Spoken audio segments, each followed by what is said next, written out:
नमस्कार प्रिय विद्यार्थियों। आज हम भाषा का अध्ययन में हिंदी भाषा की प्रमुख बोलियों में ब्रज और अवधी की बात करेंगे। इससे पहले हमने कल राजस्थानी को लिया था। राजस्थानी का प्राचीन स्वरूप डिंगल और राजस्थानी की बोलियों पर विस्तार से बात की थी। उस कड़ी में आज हम ब्रज और अवधी की बात करेंगे। ब्रज और अवधी भी आपके कॉलेज सहायक आचार्य पाठ्यक्रम में पूछी जाएगी।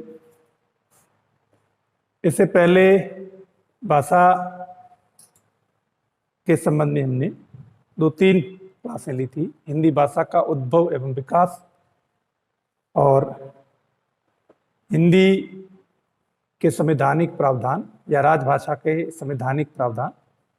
उसके बाद एक लंबा अंतराल लिया क्योंकि इस दौरान हिंदी व्याकरण का काम चल रहा था और उसके प्रूफ रीडिंग में समय लगा।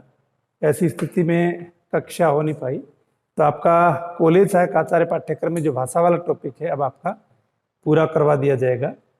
आपके ब्रज अवधि के बाद में खड़ी बोली भोजपुरी पाठ्यक्रम में है और खड़ी बोली भोजपुरी के बाद में लिपि का विकास संबंधी हम जो है क्लास लेंगे, क्योंकि भाषा के संवैधानिक प्रावधान जो है वो टॉपिक हम ले चुके हैं। तो ऐसी स्थिति में आपके ये जो कॉलेज सहायक आचार्य प्रथम प्रश्न पत्र की जो पहली इकाई है वो आपकी पूरी हो जाएगी। तो आपसे यह निवेदन है कि आप साहित्य के लिए द्वितीय प्रश्न पत्र के लिए आचार्य शुक्ल का, डॉक्टर नगेंद्र का अध्ययन करें। साथ ही डॉक्टर बच्चन सिंह का हिंदी साहित्य का दूसरा इतिहास भी पढ़ें और हिंदी साहित्य का सार गर्भित इतिहास जो 10-15 इतिहासों को संकलित करके सार रूप में लिया गया उसका अध्ययन जरूर करें। हिंदी साहित्य का सार गर्भित इतिहास और आपके प्रथम प्रश्न पत्र की पहली इकाई में आपके जो व्याकरण के टॉपिक है उनके लिए आप मानक हिंदी व्याकरण जरूर पढ़ें। मानक हिंदी व्याकरण में हमने मेहनत की है और इसमें जो हिंदी की जो महत्वपूर्ण रचनाएं हैं, महत्वपूर्ण व्याकरण ग्रंथ है और उसमें सबसे ज़्यादा कामता प्रसाद गुरु का हिंदी व्याकरण है और कामता प्रसाद गुरु के अलावा डॉक्टर हरदेव बहारी है, वासुदेव नंदन है। इस तरह के तमाम हिंदी व्याकरण, मानक हिंदी व्याकरण दिल्ली प्रकाशन का है या एनसीईआरटी की व्याकरण की किताब है। तो इनको आधार बनाते हुए मानक हिंदी व्याकरण में हमने पूरा प्रयास किया है कि आपके पाठ्यक्रम के आधार पर जो आपके टॉपिक है वो आप मानक हिंदी व्याकरण को आधार बना करके पढ़ें, तो आपको सारे टॉपिक मिल जाएंगे। क्योंकि हमने प्रामाणिक रचनाओं को आधार बनाते हुए पिछली परीक्षाओं में जो पूछे गए प्रश्न है उनको भी लेने का प्रयास किया है और कौन कौन से महत्वपूर्ण प्रश्न बनते हैं, किस तरह के कठिन प्रश्न पूछे जाते हैं, उन सभी को आधार बनाते हुए हमने ये लेखन कार्य किया है। तो इसे आप जरूर पढ़ें। आज हम लेंगे ब्रज भाषा को। ब्रज भाषा पश्चिमी हिंदी वर्ग में पढ़ी जाती है और पश्चिमी हिंदी शौरसेनी अपभ्रंश से निकली है।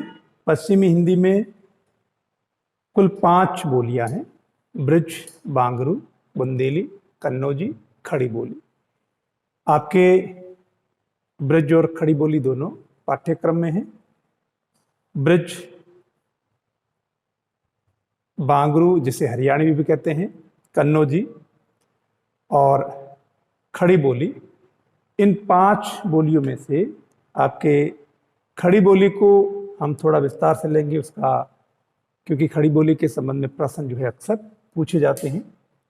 लेकिन ब्रज के संबंध में जो महत्वपूर्ण बातें हैं ब्रज भाषा के संबंध में, वैसे ब्रज बोली पश्चिम हिंदी वर्ग की पश्चिम हिंदी विभाषा है और पश्चिम हिंदी की 5 बोलियों में ब्रज महत्वपूर्ण बोली है। डॉक्टर उदय नारायण तिवारी हिंदी भाषा का इतिहास में लिखते हैं कि प्राचीन साहित्य में ब्रज भाषा का प्रयोग किया गया और ब्रज भाषा का प्रयोग किए जाने के कारण वो आदर के रूप में ब्रज भाषा कहलाने लगी।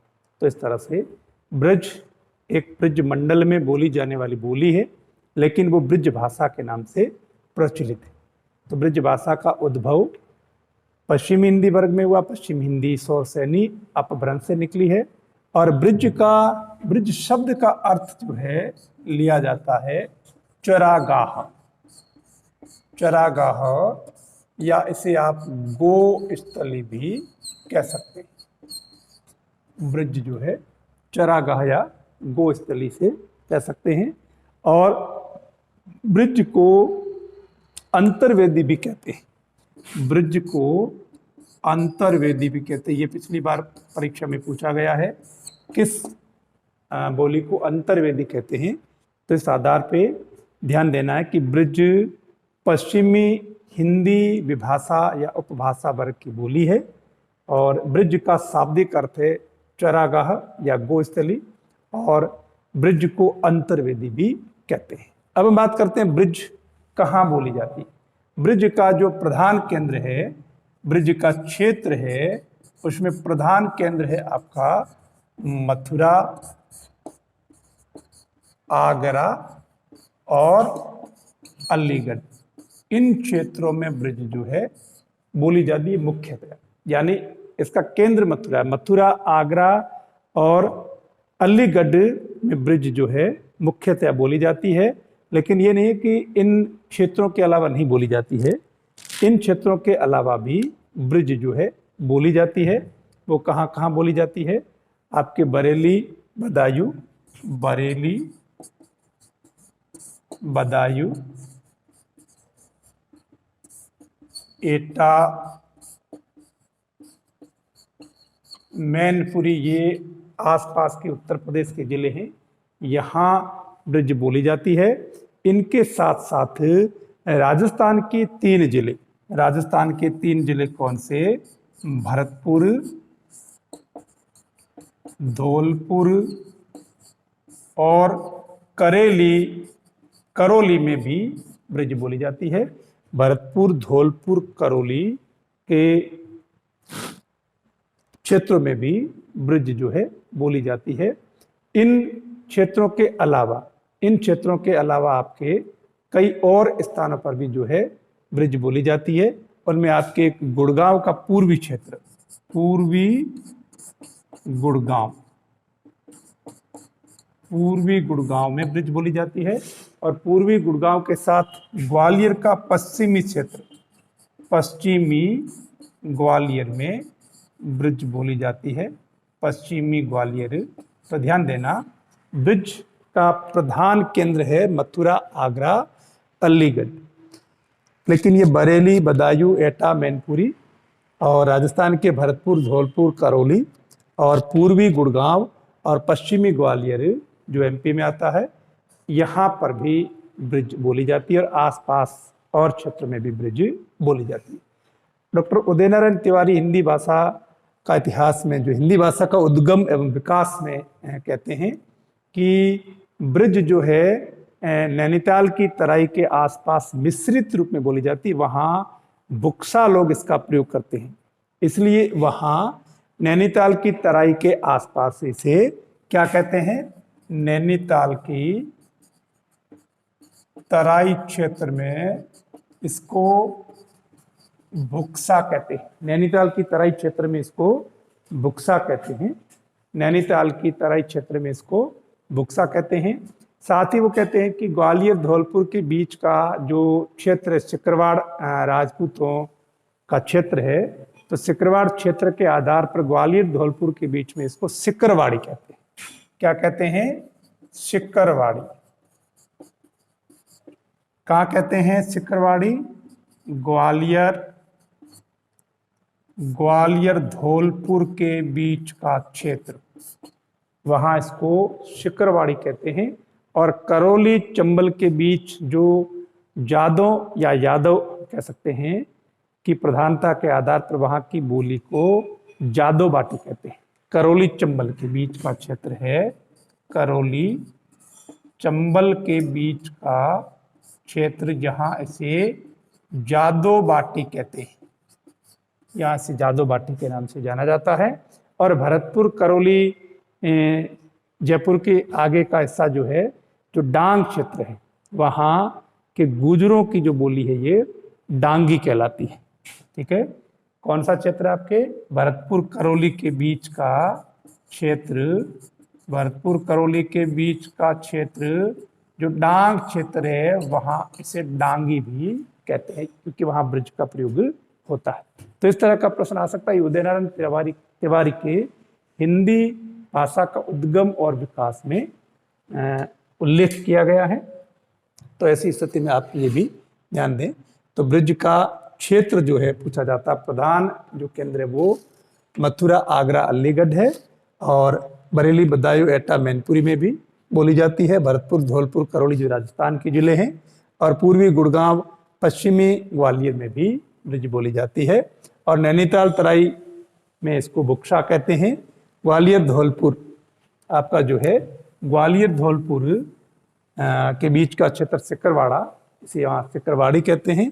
करौली, चंबल के बीच जादो बाटी, और भरतपुर करौली के बीच में डांग क्षेत्र में इसको डांगी कहते हैं। तो इस आधार पे जो है ब्रज का ये क्षेत्र है।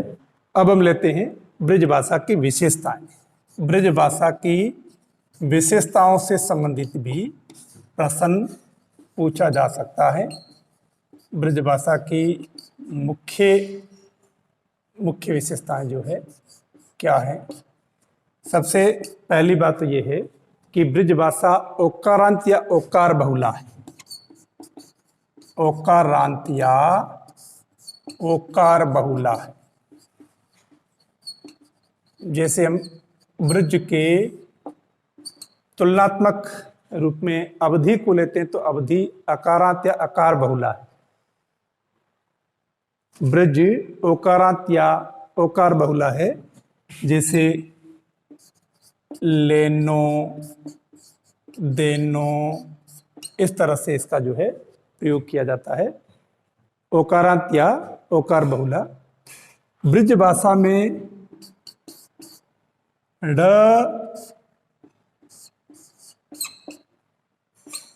को र के रूप में बोला जाता है।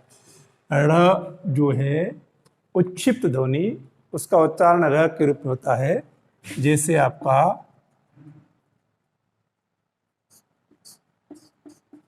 झगड़ा, इसका होगा झगड़ो। लड़का, इसका होगा लड़को। तो ध्यान देना, र का उच्चारण जो है र के रूप में होता है। इसी तरह से ल का उच्चारण भी र के रूप में होता है। काला, तो इसको ब्रज में कहेंगे कारो। पीला, तो इसको कहेंगे पीरू। तो इसका र के रूप में, ल भी र के रूप में। और शब्दांत ह्रस्व जो है ई उ आते हैं।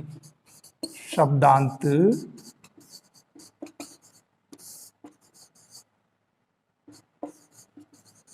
ह्रस्व ई उ का प्रयोग होता है। शब्दांत ह्रस्व में ई उ का प्रयोग होता है। जैसे कहते हैं काली, बहुरी, इस तरह से इसका प्रयोग होगा। और मन, कालू, इस तरह से इसका जो है प्रयोग किया जाता है। इसी तरह से आपके शब्दांत ह्रस्व ई उ का प्रयोग, और उसके बाद में होगा विभक्ति ए ओ के स्थान पर। जैसे हिंदी में विभक्ति ए ओ का ब्रज में आई औ होगा। ए ओ विभक्ति जो है उसका ऐ औ होगा। जैसे हम कहें, हिंदी में कहें घर में, तो इसमें होगा घर में। साधु को, तो इसमें होगा साधु को। तो विभक्ति अय औ का प्रयोग होता है। महाप्राण ध्वनि का अल्पप्राण यहाँ भी होता है, जैसे हमने कल मारवाड़ी में पढ़ा था, वहां भी था और यहाँ भी। महाप्राण का अल्प प्राणीकरण, अल्प प्राणीकरण, जैसे हाथ को लिखेंगे हाथ, हाथ ब्रिज में हाथ बोला जाएगा। भूखा भूखा, भूखा का भूखा, तो ख क में बदल गया, थ महाप्राण जो है अल्पप्राण त में बदल गया। और उसके बाद में ब्रज में न मूर्धन्य का प्रयोग नहीं होता है, न मूर्धन्य का प्रयोग नहीं। इस तरह से तो इसको आधार बनाते हुए अगर कोई पैराग्राफ पूछा जाता है कि इस पैराग्राफ की पहचान कीजिए कौन सी बोली में है, क्योंकि राजस्थान में ब्रिज धौलपुर, भरतपुर, करौली में तो बोली जाती है, लेकिन अन्य स्थानों पर जो भी है वे इसकी पहचान कैसे कर सकते हैं, तो व्याकरण को पढ़ करके हम कर सकते हैं। और इसकी विशेषताओं को हमने देखा, ब्रिज भाषा की विशेषताएं, औकारांत औकार बहुला है, ड़ ल का र के रूप में उच्चारण होता है, शब्दांत ह्रस्व ई उ का प्रयोग होता है, विभक्ति ए ओ की जगह अय औ का प्रयोग होता है, और अल्प प्राणीकरण होता है, यानी महाप्राण ध्वनि का अल्प प्राणीकरण होता है, हाथ हाथ, भूखा भूखा, और न मूर्धन्य का प्रयोग नहीं होता। तो इस तरह से हमने देखा कि ब्रिज भाषा क्या है, ब्रिज भाषा का क्षेत्र जो है कौन सा है, और ब्रिज भाषा की विशेषताएं क्या है। तो आपको बताया कि ब्रिज का अर्थ जो है शाब्दिक अर्थ चरागाह या गोस्थली होता है। ब्रिज भाषा को अंतर्वेदी भी कहते हैं। ब्रिज का प्रधान केंद्र आपके मथुरा, आगरा, अलीगढ़ है, लेकिन इसके अलावा बरेली, बदायूं, एटा, मैनपुरी में बोली जाती है, और साथ में राजस्थान के भरतपुर, धौलपुर, करौली में भी बोली जाती है, और पूर्वी गुड़गांव और पश्चिमी ग्वालियर के कुछ हिस्सों में जो है ब्रिज बोली जाती है। और अलग अलग स्थानों पर इसका अलग अलग नाम भी है, जैसा कि आपको बताया, बुक्सा, सिकरवाड़ी, जादो बाटी और डांगी भी इसको कहते हैं। और फिर हमने ब्रिज की विशेषताएं ली। अब ब्रिज के संबंध में होता है आपका महत्वपूर्ण है कि ब्रिज में जो साहित्य लिखा गया है वो समृद्ध है, क्योंकि हिंदी साहित्य इतिहास में भक्ति काल में जो कृष्ण काव्य लिखा गया है वो ब्रिज भाषा में लिखा गया है। कृष्ण काव्य ब्रिज भाषा में लिखा गया है। ब्रिज भाषा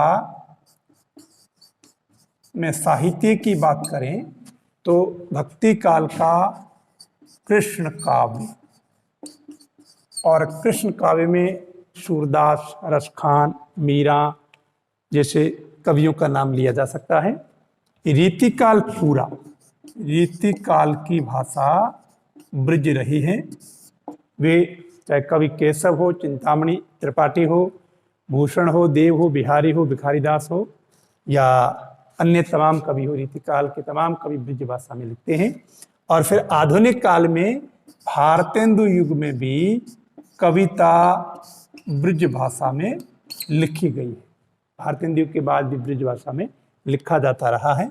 तो इस तरह से हम कह सकते हैं कि ब्रिज भाषा साहित्य की दृष्टि से कोमल भाषा है, और हिंदी साहित्य इतिहास में पूर्व मध्यकाल में भक्ति काल से लेकर के हम रीतिकाल और आधुनिक काल तक उसका प्रयोग देखते हैं।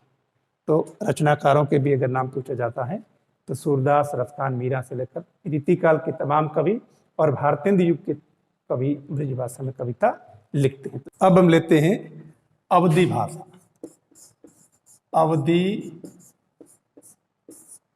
अवधी का संबंध पूर्वी हिंदी से है।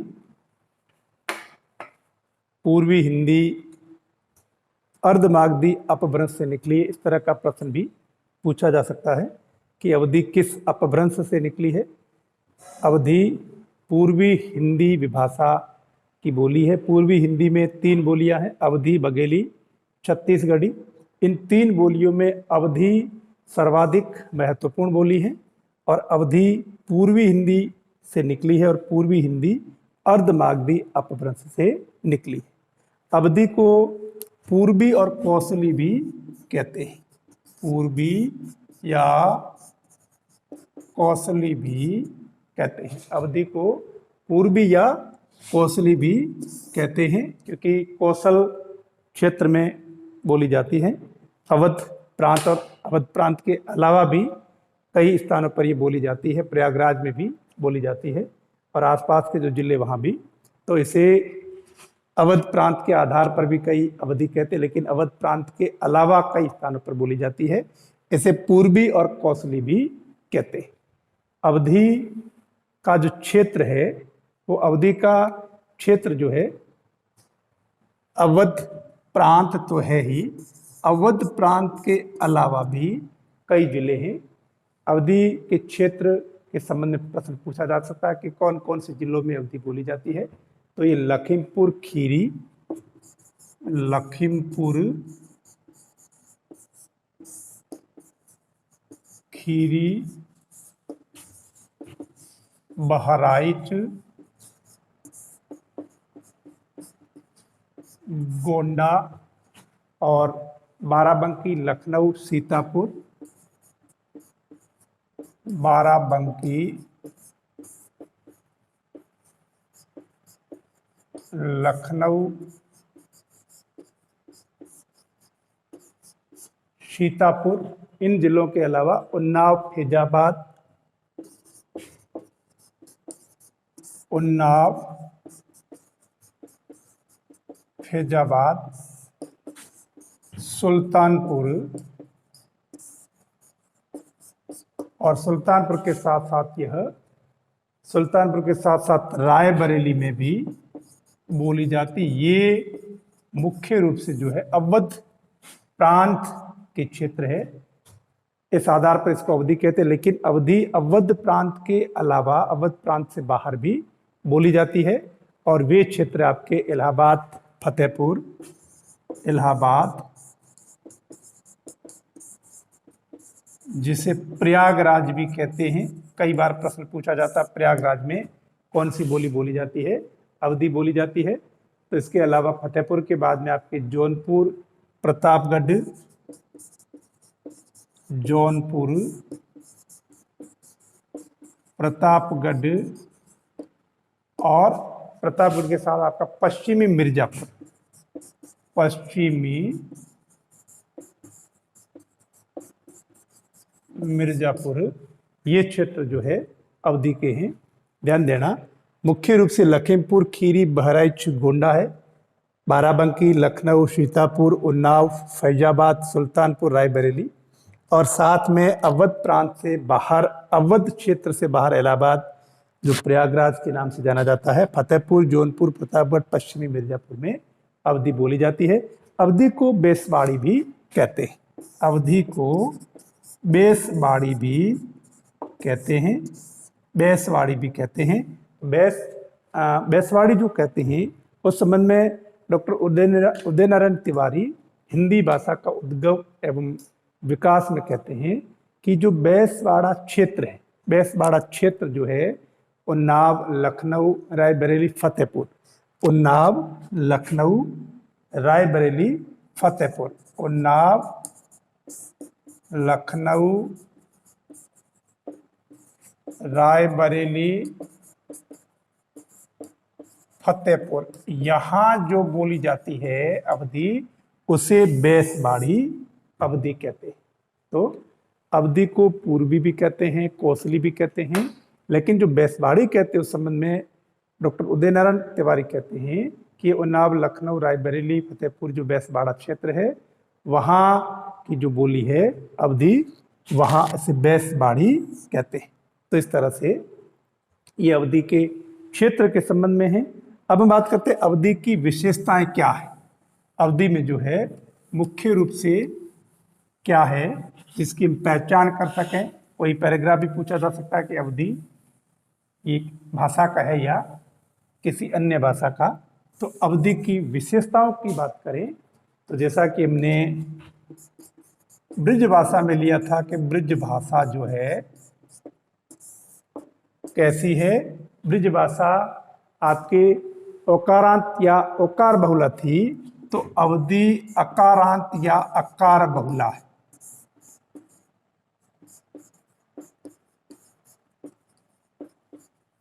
खड़ी बोली में हम जाएंगे तो खड़ी बोली आकारांत या आकार बहुला है। तीनों के संबंध में अक्सर पूछा जाता है। ब्रिज ओकारांत या ओकार बहुला, अवधि अकारांत या अकार बहुला, तोर, मोर, इस तरह से जो है अंत में अ ध्वनि होती है, अकारांत या अकार बहुला से कहते हैं। अवधि में अय अव का संयुक्त उच्चारण होता है। अवधि में अय अव का संयुक्त उच्चारण होता है। जैसे आपका ऐशान, ऐशान का, और औरत, न कि औरत, इस तरह से इसका संयुक्त उच्चारण होता है। और साथ में ण मूर्धन्य जो ध्वनि है, ण का न के रूप में प्रयोग होता है। ण का न के रूप में प्रयोग होता है। जैसे आपका नारायण हम लिखते हैं हिंदी में, अवधि में होगा नारायण। हम लिखते हैं गणेश हिंदी में, अवधि में होगा गणेश। तो ण तो न हुआ ही, वो स में भी विशेषता है कि तीनों जो आपका तालव्य श, मूर्धन्य श और दंत्य स, इन तीनों का जो है प्रयोग स के रूप में, दंत्य के रूप में होता है। जैसे आपका ये हो गया पुरुष, तो इसका होगा उच्चारण, इसको लिखा जाएगा पुरुष, यानी मूर्धन्य को दंत्य में। यहां जैसे आपने ये लिया है गणेश, तो इसका होगा गणेश अवधि में। तो इस तरह से आपके जो है तीनों तालव्य मूर्धन्य दंत्य का जो है दंत्य के रूप में ही प्रयोग अवधि में होता है। क्रियार्थक संज्ञा जो है, क्रियार्थक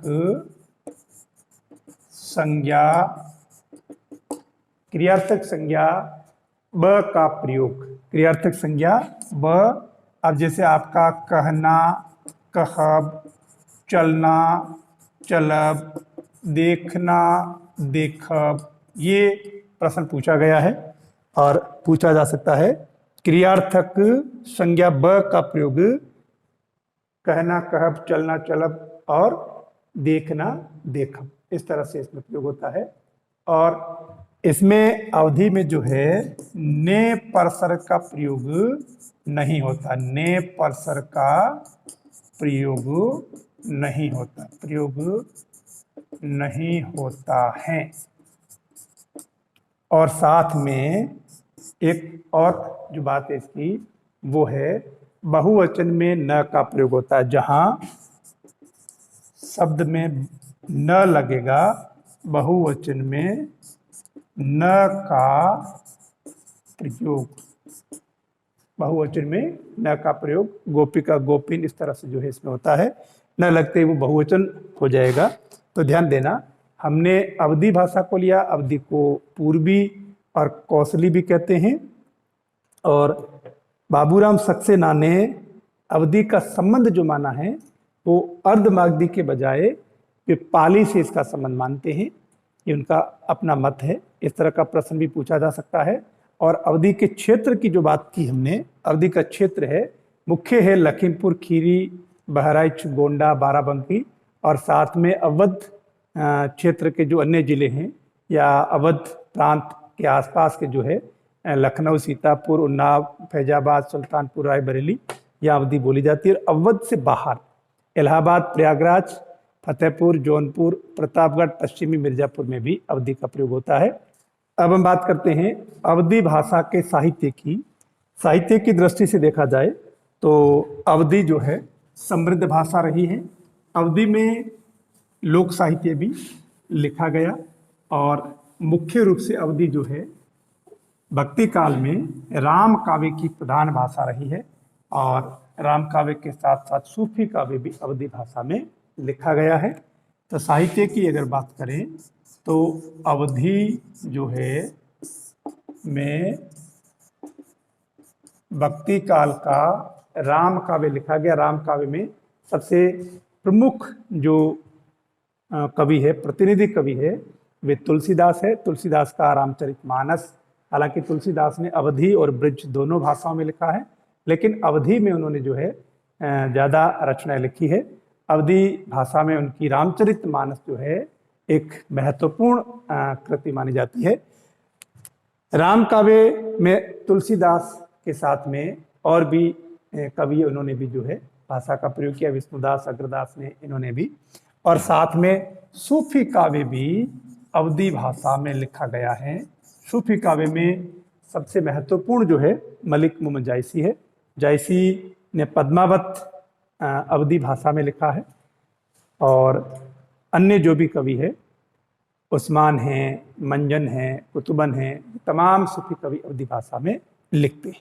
तो कहने का अर्थ यह है कि हिंदी साहित्य इतिहास में पूर्व मध्यकाल में राम काव्य, सूफी काव्य की प्रधान भाषा अवधी है, और साथ में रीतिकाल में भी कुछ रचना लिखी गई, लेकिन रीतिकाल में ब्रज की छत्र छाया रही है और अवधी का स्थान ब्रज ने ले लिया। लेकिन कुछ मात्रा में रचनाएं लिखी जाती है। आधुनिक काल में भी कुछ रचनाएं हमें अवधी में मिलती है।